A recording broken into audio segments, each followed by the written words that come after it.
भाग्य का लिखा कभी नहीं मिटता। श्रीमद् भागवत गीता में भगवान श्री कृष्ण ने कहा है, जो होना होता है वह होकर ही रहता है। हम चाहे कितनी भी सावधानी बरतें, कितना ही उपाय कर ले, लेकिन घटना और घटना की पूरी प्रणाली पहले से ही तय होती है। इस बात को समझने के लिए सुनते हैं आज की कहानी। श्री कृष्ण कहते हैं, एक गांव में एक बहुत ही ज्ञानी पंडित रहता था। एक दिन वह अपने बचपन के दोस्त से मिलने के लिए दूसरे गांव में जा रहा था। उसका वह दोस्त बचपन से ही गूंगा और एक पैर से अपाहिज था। उस पंडित के गांव से उसके दोस्त का घर काफी दूर था। वहां जाने के लिए बीच बीच में कई सारे छोटे छोटे गांव पड़ते थे। पंडित रास्ते में अपनी धुन में चला जा रहा था। चलते चलते उसकी मुलाकात एक व्यक्ति से होती है। वह भी पंडित के साथ चलने लगता है। उस आदमी को देखकर पंडित बहुत खुश हो जाता है। उसने सोचा, चलो अच्छा हुआ, साथ साथ चलने से उसका सफर आसानी से कट जाएगा। बात की शुरुआत करने के लिए उस पंडित ने उस व्यक्ति से उसका नाम पूछा, तो उसने अपना नाम धर्मराज बताया। पंडित को यह नाम कुछ अजीब सा लगा, लेकिन उसके नाम के विषय में कुछ और पूछना उचित नहीं समझा। दोनों धीरे धीरे साथ में चल रहे थे। तभी रास्ते में एक गांव आता है। गांव का प्रवेश द्वार आते ही धर्मराज ने पंडित से कहा, तुम आगे चलो, मुझे इस गांव में काम है, मैं तुमसे आगे मिलता हूँ। पंडित ने कहा, ठीक है। वह आगे रास्ते में चल देता है। कुछ देर बाद उस गांव में खबर फैली कि एक व्यक्ति को सांड ने अपनी सींग में फंसाकर मार दिया है। जैसे ही सांड ने उस व्यक्ति को मारा, ठीक कुछ ही देर में धर्मराज पंडित के पास आ गया। फिर दोनों चलना शुरू कर देते हैं और चलते चलते एक दूसरे गांव के द्वार पर पहुंच जाते हैं। उस गांव के बाहर एक बड़ा और विशाल मंदिर बना हुआ था। वहां पर आराम करने की सुविधा काफी अच्छी लग रही थी। पंडित के दोस्त का घर अभी वहां से बहुत दूर था और रात भी होने वाली थी। तो पंडित ने धर्मराज से कहा, रात होने वाली है, पूरे दिन चलते चलते थक भी चुके हैं और भूख भी लग रही है, तो हम यहाँ पर भोजन करके यहीं पर विश्राम कर लेते हैं, फिर सुबह के समय आराम से आगे की यात्रा जारी करेंगे। धर्मराज ने कहा, ठीक है, मुझे इस गांव में किसी को कुछ जरूरी सामान देना है, तुम भोजन करके आराम करो, मैं बाद में आकर भोजन कर लूँगा। इतना कहकर वह वहाँ से चला जाता है। लेकिन उसके जाते ही कुछ ही देर बाद धुआं उठता हुआ दिखाई देता है और देखते ही देखते पूरे गांव में आग लग जाती है। पंडित ने हैरानी से सोचा कि यह क्या, धर्मराज जहाँ भी जाता है वहाँ कोई न कोई अनहोनी जरूर हो जाती है, कुछ तो गड़बड़ है इस व्यक्ति में। लेकिन पंडित ने रात्रि में धर्मराज से कुछ भी पूछना उचित नहीं समझा। सुबह होते ही दोनों फिर से अपनी यात्रा शुरू कर देते हैं। कुछ देर चलने के बाद रास्ते में फिर से एक गांव आता है। धर्मराज ने फिर पंडित से कहा, आप आगे चलिए, मुझे इस गांव में अपने मित्र से मिलने जाना है, मैं अपने दोस्त से मिलने के बाद आगे रास्ते में मिलूंगा। यह कहकर धर्मराज वहां से चला गया। लेकिन पंडित इस बार आगे नहीं गया। वहीं खड़ा होकर धर्मराज को देखता रहा कि वह कहाँ जा रहा है और क्या करता है। तभी थोड़ी देर बाद लोगों की आवाज़ सुनाई देने लगी कि एक व्यक्ति को सांप ने काट लिया है और उसकी मृत्यु हो गई है। ठीक उसी समय धर्मराज फिर पंडित के पास पहुंच गया।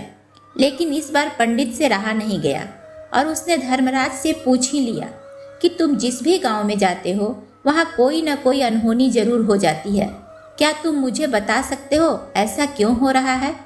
धर्मराज ने कहा, पंडित जी, आप तो मुझे बहुत ज्ञानी मालूम पड़ते थे, इसलिए मैं आपके साथ चलने लगा, क्योंकि ज्ञानियों का साथ बहुत अच्छा होता है, परंतु आप अभी तक समझ नहीं पाए कि मैं कौन हूँ।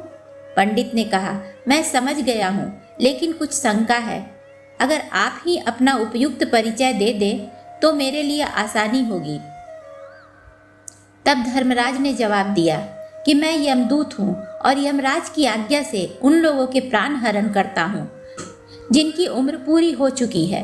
हालांकि पंडित को पहले से ही इस बात की आशंका थी, फिर भी धर्मराज के मुंह से यह बातें सुनकर वह घबरा गया। लेकिन वह हिम्मत करके पूछता है कि अगर तुम सच में यमदूत हो तो मुझे बताओ, अगली मृत्यु किसकी है? धर्मराज ने जवाब दिया, अगली मृत्यु तुम्हारे उसी मित्र की है जिससे तुम मिलने जा रहे हो, और उसकी मृत्यु का कारण भी तुम ही बनोगे।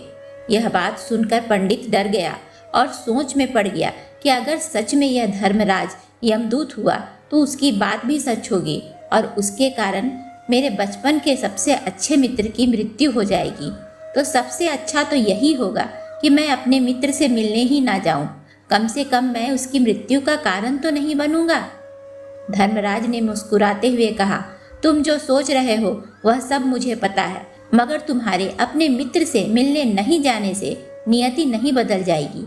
तुम्हारे मित्र की मृत्यु तो निश्चित है और वह अगले कुछ ही पलों में घटित होने वाली है। महाकाल के मुंह से ऐसी बातें सुनकर पंडित को झटका लगा, क्योंकि महाकाल ने पंडित के मन की बातें पढ़ ली थी, जो कि एक सामान्य व्यक्ति के लिए संभव नहीं है। अब पंडित को विश्वास हो गया कि यह धर्मराज सचमुच में यमदूत ही है। जब पंडित को यह पूर्ण विश्वास हो गया कि धर्मराज जी यमदूत हैं, तो वह घबरा गया। वह अपने मित्र की मृत्यु का कारण नहीं बनना चाहता था, इसलिए वह पलटकर अपने गांव की तरफ वापस जाने लगा। लेकिन जैसे ही पंडित वापस जाने के लिए मुड़ा, उसने देखा कि उसका मित्र तेजी से उसकी तरफ चला आ रहा है, जो कि पंडित को देखते अत्यंत प्रसन्न दिखाई पड़ रहा था। अपने मित्र के आने की गति को देखकर पंडित को ऐसा लगा कि जैसे उसका मित्र काफी देर से उसका ही पीछा कर रहा है। लेकिन वह बचपन से ही गूंगा था और एक पैर से लंगड़ा भी, इसलिए ना तो वह पंडित को आवाज देकर रोक पाया था और ना ही उस तक पहुंच पा रहा था। लेकिन जैसे ही वह पंडित के पास पहुंचा, अचानक ही जमीन पर गिर पड़ा और उसकी मृत्यु हो गई। पंडित हक्का बक्का होकर धर्मराज की ओर देखने लगा, जैसे कि वह पूछना चाह रहा हो कि आखिर यह क्या हुआ। धर्मराज पंडित के मन में उठ रहे विचारों को समझ गया और बोला, तुम्हारे मित्र ने पिछले गांव में ही तुम्हें देख लिया था और वह वहीं से तुम्हारा पीछा कर रहा था, लेकिन गूंगा और लंगड़ा होने की वजह से वह तुम तक नहीं पहुंच पाया। उसने अपनी पूरी ताकत लगाकर तुम तक पहुंचने का प्रयास किया, लेकिन बुढ़ापे में बचपन जैसी ताकत नहीं होती, इसलिए हार्ट अटैक होने के कारण उसकी मृत्यु हो गई। क्योंकि वह तुमसे मिलने के लिए अपनी सीमाओं को तोड़कर तुम्हारे पीछे भाग रहा था, इसलिए अपने मित्र की मृत्यु का कारण भी तुम ही कहलाओगे। अब पंडित को पुनः यह विश्वास हो गया था कि धर्मराज एक यमदूत है और उसका कार्य जीवों के प्राण हरना है। लेकिन पंडित एक ज्ञानी व्यक्ति था, वह यह भी जानता था कि मृत्यु पर किसी का वश नहीं है, सबको एक न एक दिन मरना है। यही सोचकर उसने अपने आप को संभाल लिया। लेकिन अचानक ही पंडित के मन में अपनी मृत्यु के बारे में जानने की इच्छा हुई, इसलिए उसने धर्मराज से पूछा कि जब मृत्यु मेरे दोस्त की होनी थी तो तुम शुरू से ही मेरे साथ क्यों चल रहे थे?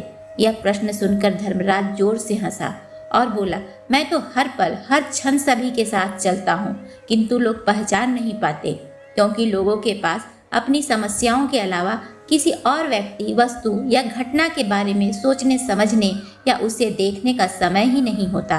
पंडित ने कहा, तो क्या तुम यह बता सकते हो कि मेरी मृत्यु कब, कहाँ और कैसे होगी?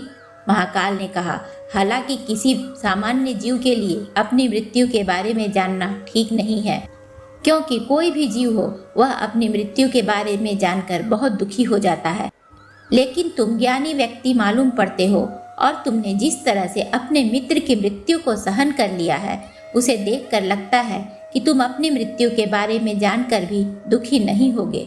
तो सुनो, तुम्हारी मृत्यु आज से ठीक 6 महीने बाद आज ही के दिन किसी दूसरे राज्य में फांसी लगने से होगी। और सबसे हैरानी की बात तो यह होगी कि तुम स्वयं ही खुशी से उस फांसी को स्वीकार कर लोगे। इतना कहकर धर्मराज वहां से चला गया, क्योंकि अब धर्मराज के पास पंडित के साथ चलते रहने का कोई कारण नहीं था। इसके बाद पंडित ने अपने मित्र के शरीर का अंतिम संस्कार किया और यथाशक्ति उसके क्रियाकर्म करके अपने गांव वापस आ गया। लेकिन कोई व्यक्ति कितना भी ज्ञानी क्यों न हो, अपनी मृत्यु के बारे में जानकर दुखी होता ही है। और मृत्यु से बचने का कोई न कोई उपाय भी खोजता है। तो पंडित ने भी वही किया। क्योंकि पंडित विद्वान था, इसलिए उसकी पहचान उस राज्य के राजा तक थी। पंडित ने सोचा कि राजा के पास तो कई सारे ज्ञानी मंत्री हैं, वह मेरी मृत्यु से संबंधित समस्या का कोई न कोई समाधान निकाल ही लेंगे। पंडित यही सब सोचता हुआ राज दरबार में पहुंच जाता है और राजा से सारी घटना के बारे में बताता है। राजा ने अपने मंत्रियों को सारी समस्या बताई और उनसे सलाह मांगी।